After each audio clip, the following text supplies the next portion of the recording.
Some people go their entire lives without ever facing the kind of heartbreak that John Travolta has endured. Can you imagine losing not one, not two, but three of the most important people in your life to the same disease? What if this journey of grief and loss wasn't just a dark chapter, but the story of a man who's found the strength to keep going, to live again after tragedy? This is John Travolta's story.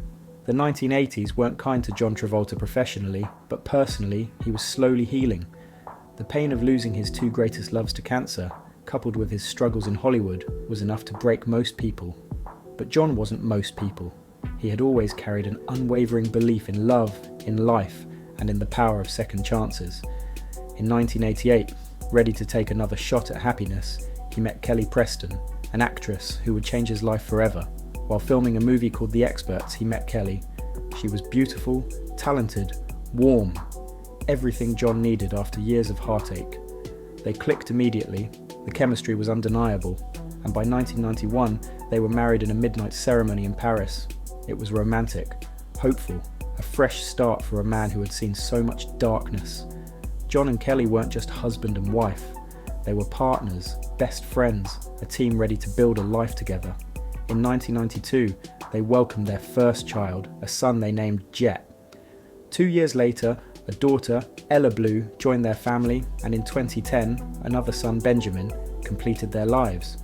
On the surface, John Travolta had everything: a loving wife, beautiful children, and a career that had rebounded spectacularly thanks to his critically acclaimed performance in Pulp Fiction. It seemed as if John was finally getting the life he deserved, the peace he had longed for after so much loss. But life, as it often does, had more challenges in store. In 2009, the Travolta family faced a nightmare they could never have predicted. Jet Travolta, their eldest son, was born with autism and suffered from seizure disorders. The family kept this mostly private, dealing with Jet's special needs away from the public eye. John and Kelly became devoted parents, especially to Jet, who needed extra care and supervision. John rarely went anywhere without his son, always bringing him along, always keeping him close. Friends and neighbours in the Bahamas, where the family often vacationed, remember seeing John and Jet together constantly, the love and affection between them obvious to everyone. John was the kind of father who would do anything for his children, and Jet was his world. On January 2nd, 2009, the Travolta family was on vacation in the Bahamas, celebrating the new year at their home in the West End resort. Jet, now 16 years old, had a history of seizures, typically experiencing one every 5 to 10 days. The family had taken precautions, employing 2 nannies, installing alarms on bathroom doors, doing everything possible to keep Jet safe. But that morning, at 10:05 a.m, one of the nannies woke John and Kelly with news that would destroy them. Jet was unresponsive on the bathroom floor. John ran downstairs and immediately started performing CPR on his son. He fought to save him, doing everything he could, but it was too late. Jet had suffered a seizure, hit his head on the bathtub, and the injury was fatal. At just 16 years old, Jet Travolta was gone.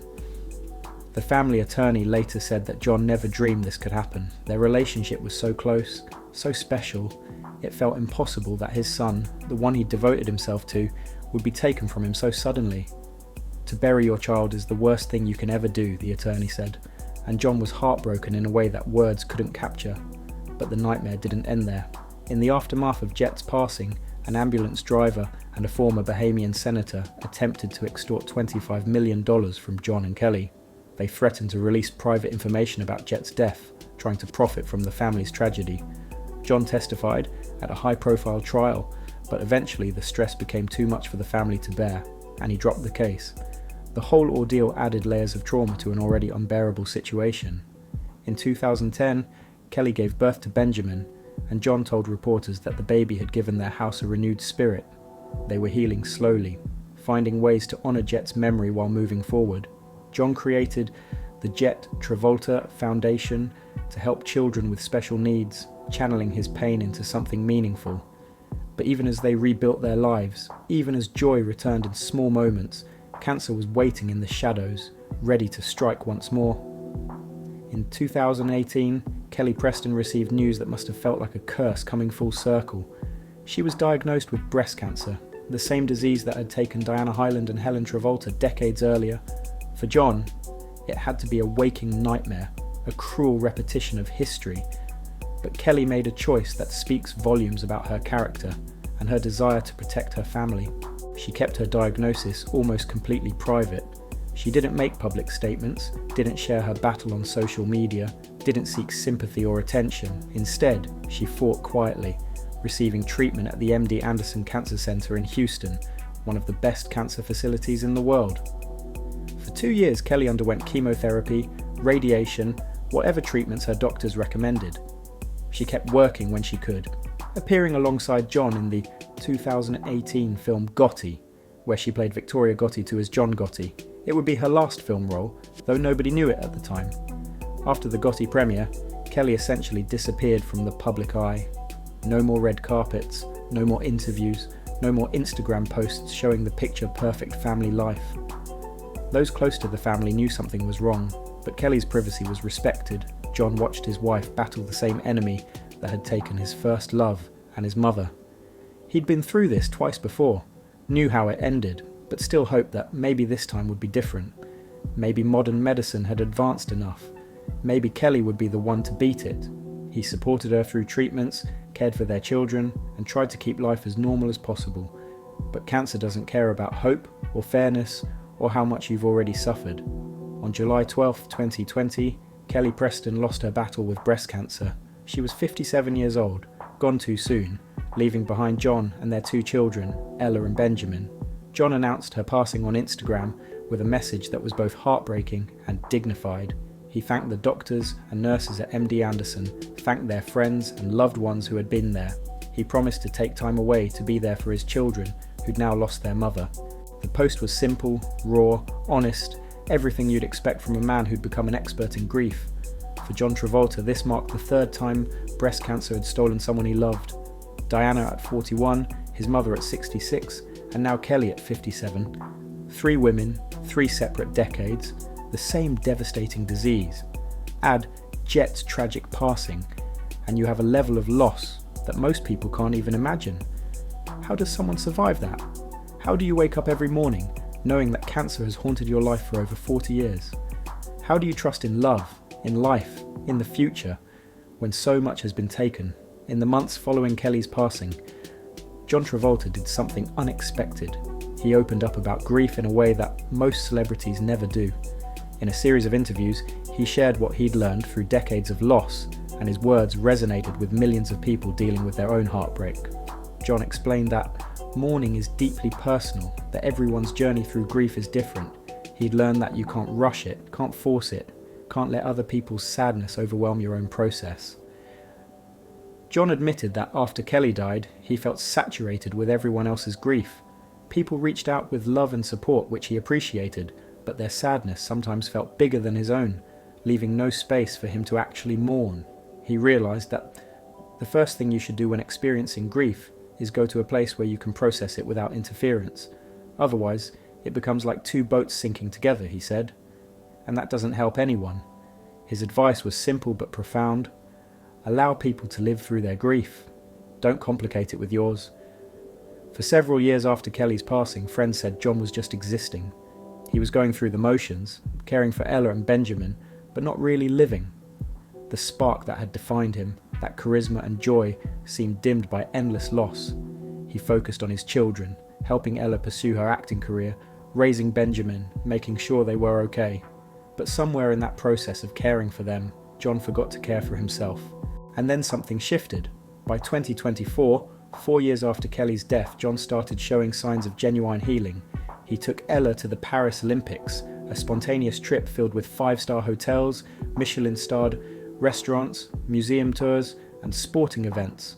Friends noticed a change in him, a lightness they hadn't seen in years. He started travelling more, enjoying life's luxuries, making up for lost time.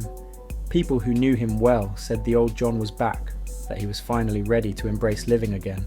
John hasn't stopped honouring Kelly's memory.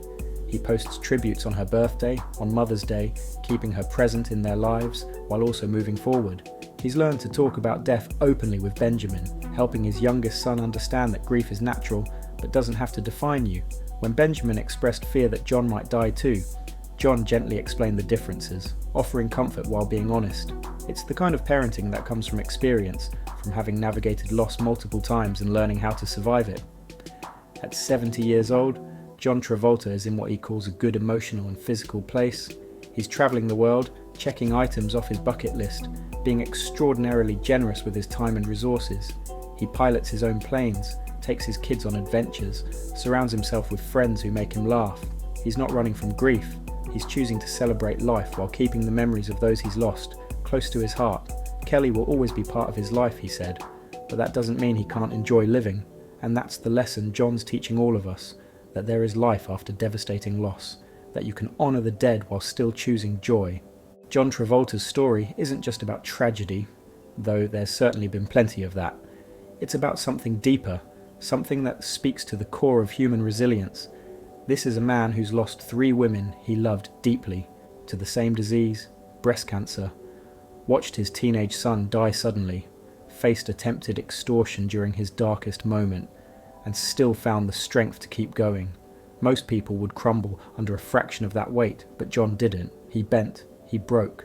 He spent years learning how to breathe again, but he survived.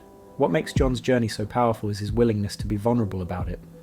In an industry that often demands perfection and strength, John has been refreshingly honest about grief, about struggle, about the messy reality of loss. He's shown that it's okay to not be okay, that healing isn't linear, that everyone's path through darkness looks different. His openness has helped countless people dealing with their own losses feel less alone, less broken, more understood. There's something profoundly moving about watching John Travolta rediscover joy at 70 years old, after everything cancer has taken from him, after burying his son, after decades of heartbreak. He's choosing to live fully. He's travelling with his children, creating new memories, allowing himself to smile and laugh and experience the world's beauty again. It doesn't mean he's forgotten Diana or his mother or Kelly or Jet. It means he's honouring them by not giving up, by showing that love is stronger than loss, that life continues even when you think it can't. John once said that if he dies tomorrow, the last thing he wants to see is everyone around him sunk in sadness. That perspective, earned through unimaginable pain, is a gift to all of us. It's permission to grieve fully but not forever, to remember lovingly but not obsessively, to move forward without guilt. There is life after cancer, not just for those who survive the disease, but for those of us left behind when it takes someone we love.